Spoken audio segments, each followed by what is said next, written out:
程东说呀，把 BBA 通通干掉，他没吹牛。继宝马 5S 店倒了以后啊，天津最大的奥迪 4S 也卷铺盖跑了，黄了，车都没了。昨天有车了里面，今儿连车都没了。1000多人维权啊，我还1万多块钱了，员工都说欠工资欠3月了，保养好多钱都没有了。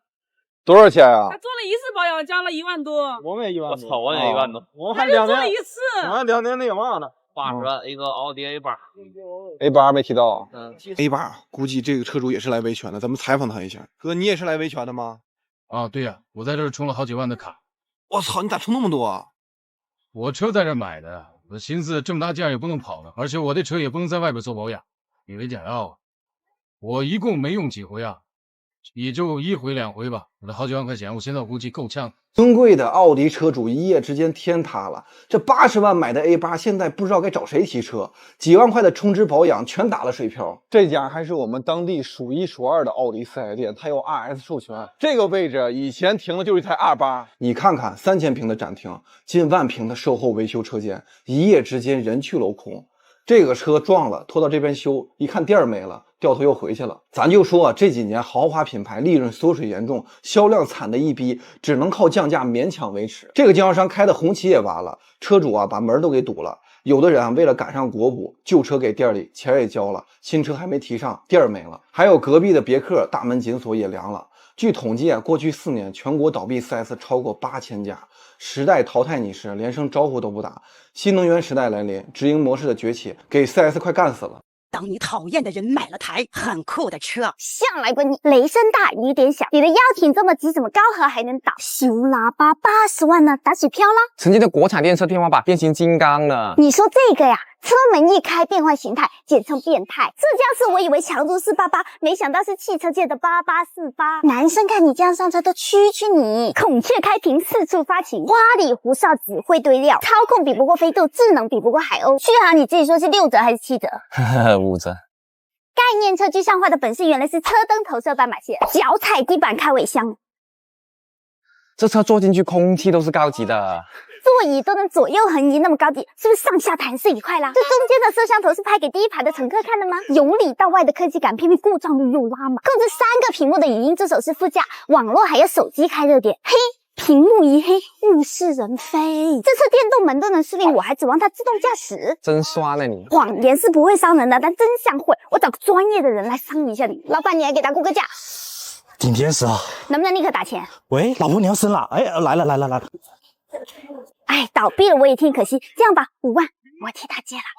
曾经高端国产超跑车型，现在5万收，这真的是一大讽刺。不知道另外一个号称国产之光仰望悠久能不能挺住？比亚迪仰望悠久最近终于出成绩了，在磨磨唧唧的快半个月了，才想出了一个好办法。最终纽北圈速被认定为7分17秒900，当然加了专用定语纽北阶段性成绩，也就是说纽北官方还没承认呢。同时也放出了车内影片，有网友做了圈速的解答。来看一下这个重达 2.5 吨的超跑实际跑圈怎么样。曾经高端国产超跑车型，现在5万收，这真的是一大讽刺。不知道另外一个号称国产之光仰望悠久能不能挺住？比亚迪仰望悠久最近终于出成绩了，在磨磨唧唧的快半个月了，才想出了一个好办法。最终纽北圈速被认定为7分17秒900，当然加了专用定语纽北阶段性成绩，也就是说纽北官方还没承认呢。同时也放出了车内影片，有专业人士做了圈速的讲解，全程吐槽车身太重，影响过弯速度，最低过弯速度来到了63，而且全程都是提心吊胆，生怕仰望悠久的轮胎掉了，没开多久就异响严重。有网友就表示，为什么要用佳通的轮胎呢？难道佳通的老总救了比亚迪老总的命吗？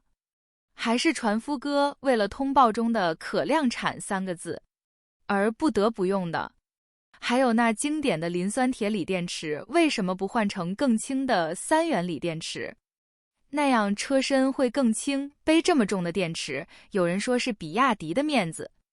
毕竟比亚迪作为磷酸铁锂的电池大厂，难道要去买别家的3元锂电池用在自家的跑车上？这怎么说得过去？就像上次仰望 U8 掉河里了，宁愿折腾警察去拉车，也不愿意让长城的坦克救援一样。这让人发笑的小心思真的难以理解。更不用说在通报中强调，这次跑圈所有核心研发工程师均为中国人，还完全跳脱出中国品牌需依赖国外代理团队调教测试的模式。这完全是自欺欺人，只能说这爱国牌打得非常不错。后续还被人扒出上赛道车内拆了个遍，在通报里面更是一句没有。这样的宣传下来，就变成了网友口中的方程豹，豹5硬要越野，豹8硬要保障，现在仰望 U9 硬要超跑了。昨天雷军发布了一个最新的技术，堪比王炸了。小米预言就是预备研发，虽然是个奇怪的新词，但是从公布的实车看还是很不错的，总比研究彩电、冰箱、大沙发要强很多了。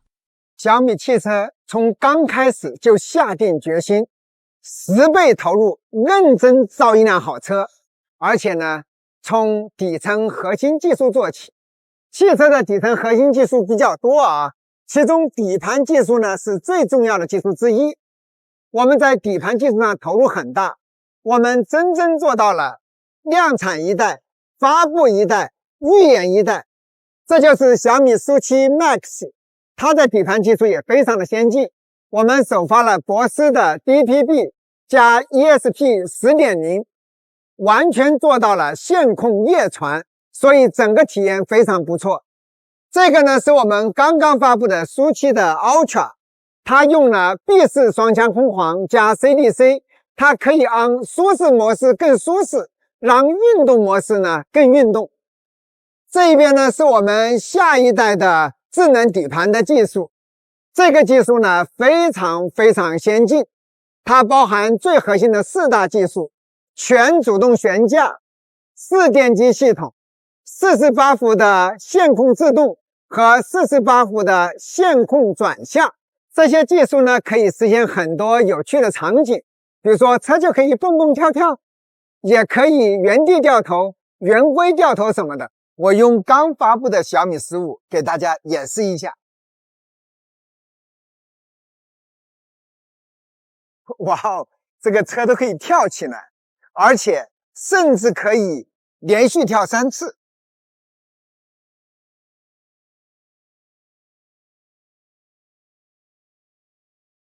厉害吧？这对于车重 2.2 吨的SU7 Max 来说呢，起跳需要极强的举升力。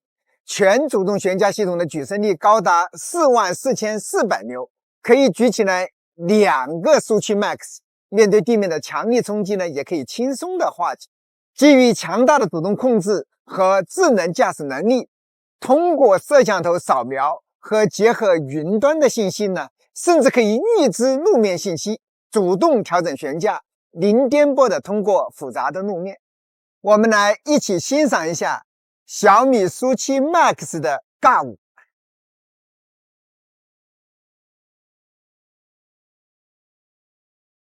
跳得怎么样？要不呢，大家一起来帮忙，一起帮他编个舞。这个智能底盘做到了4电机系统，它的马力超过了2000匹。历史上超过2000匹的车只有5辆，都是1000万级的超跑。而且呢，我们还做到了线控转向、线控制动。比如说方向盘可以不要，这样的话呢，未来完全无人驾驶实现的时候，整个智能底盘都做好了硬件准备。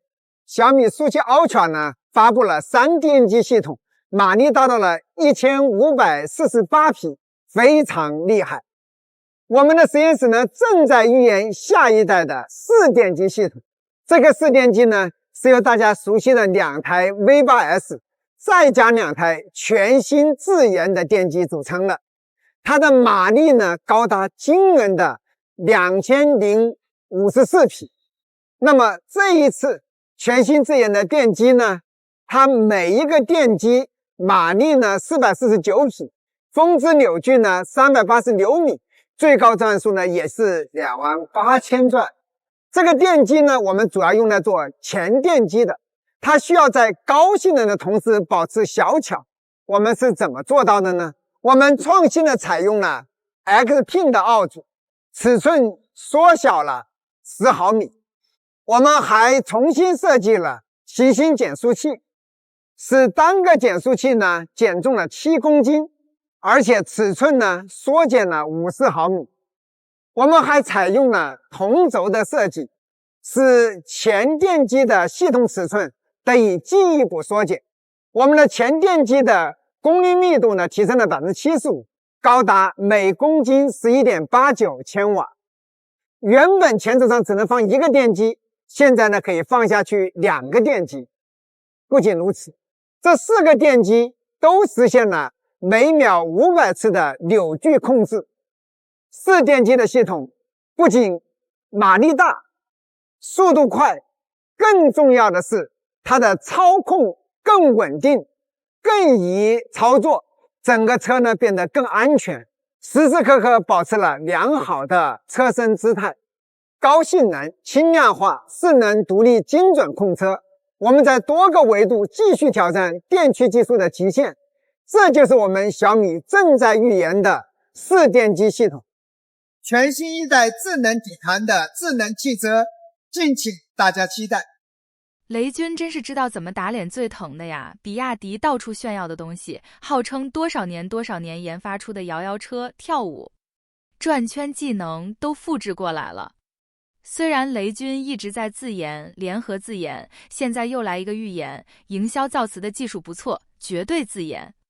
来仔细看下小米汽车都预先研发了什么东西呢？线控转向线控刹车，还有全主动悬架，超级4电机系统。先说这俩线控啊，说实话，在方向盘、刹车这2个零件上不敢认同，个人一直认为越简单越好。线控转向不用说了，特斯拉已经发布过了线控刹车，小米应该是第一个，在刹车卡钳内侧装一个电机。踩下刹车踏板输出信号，启动电机进行制动，说是刹车效果更好，还去掉了更多硬件，换句话说就是降低了部分维保成本，我感觉挺没必要。真的方向盘刹车还是交给自己控制比较好。全主动悬架大家应该不陌生，魔毯悬架的升级版，主动扫描路面，提前规划好悬架动作，优点是操控好，舒适性高。高手新手都能驾驭，缺点是成本极高，相应车价也会拉高，维护成本也更高，普通老百姓根本负担不起，所以能标配全主动悬架的车型，基本跟咱们普通老百姓没什么关系。最后就是超级4电机系统，这玩意儿伤害性不高，侮辱性极强，小米的超级4电机能输出超过2000匹马力。重点是市面上被称之为高科技的跳舞弹跳它都会，最离谱的就是原地掉头。还记得仰望跟 EQG 的纷争吗？一个快有的说快的好电控优秀，有的说慢的好控制精准。雷军说我们掉头的速度呢可以调节，想快就快，想慢就慢，其实可以委婉一点打脸，别这么稳准狠。从方向上，小米这次的预言比其他车企的冰箱、彩电、大沙发要强很多，而且没有其他花里胡哨的名字。说几个网友取的搞笑的名字：鲲鹏、主动悬架、朱雀、4电机系统、玄武、线控制动、伏羲、线控转向、鸿蒙、纯血智慧座舱、昆仑、纯血智能驾驶、图灵、满血制造平台。玩笑归玩笑，但是华为的遥遥领先真的把人当傻子玩了。小米 SU7 是3年磨1件，极氪001是1年磨3件，智界 S7 是1件磨3次。11月8号呢，余承东在个人微博上表示，鸿蒙智行家族的新成员智界新 S7 要来了，和史上最强大的 Mate 一起发布。那这个也就意味着，在华为 Mate 70发布的当天呢，智界 S7 将会同步改款上市。网上很多人都说，难道智界这是要学极氪001 1年3次改款？实际上，智界 S7 这款车呢，是去年11月28号在智界 S7 及华为全场景发布会上正式发布的。2024年4月11号，华为鸿蒙智行重新发布智界 S7，和极氪001还是有很大的区别的。从2023年年初发布2023款极氪001。到今年2月27号，2024款极氪001正式上市呢，再到8月13号，2025款车型上市。即交付1年多的时间，极氪001呢就改款了3次，其中呢在不到半年的时间里面改款了2次。因此呢，你可以在2024年买到2023款、2024款、2025款的极氪。而智界 S7 今年4月份的这次发布呢，并没有更新年款，和去年11月份发布的都叫2024款。那这个月发布的会是2025款，所以今年呢，你能买到2个年款、3个不同配置分布的智界 S7。所以有的人说这个是一键磨3次。那智界品牌为什么要这么做呢？主要是因为销量，在连续2个月销量破5000之后呢，智界 S7 的销量出现了一定程度的下滑。6月份是2306辆，7月份是1541辆，8月份是425辆，9月份是2522辆。智界 S7 的销量呢，和问界旗下的车型销量相比呢，确实是很差了。刘备三顾茅庐请诸葛亮，也没有完成统一三国的霸业。这波是为了为新车让路，直接清库存了。最惨的还是这些老车主了，前面交不上来，苦等拿到手了，座椅通风变加热，结果销量惨淡，后面直接低价清库存，二手车的保值率肯定要受影响。最后呢，改款被刺，付出的真心呢，直接变成了韭菜黄。你每开一次发布会，我就得降一次，这已经是第3次了。还有没有第4次？我从19万多现在降到17万多。你别笑，你发了3次，我连续下调了3次。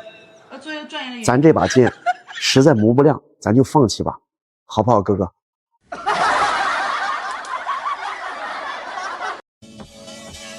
难道这个世上真的有炒股天才？我刷抖音就刷到了一个天才开辟了新玩法——跌停板战法。跌停了，打板打进去，今天包不会亏的。不过难受的就是第2天可能继续开跌停，然后这位天才他就改进了这个战法，第2天跌停板打进，这样就少吃了一个跌停板。我操，天才真的佩服！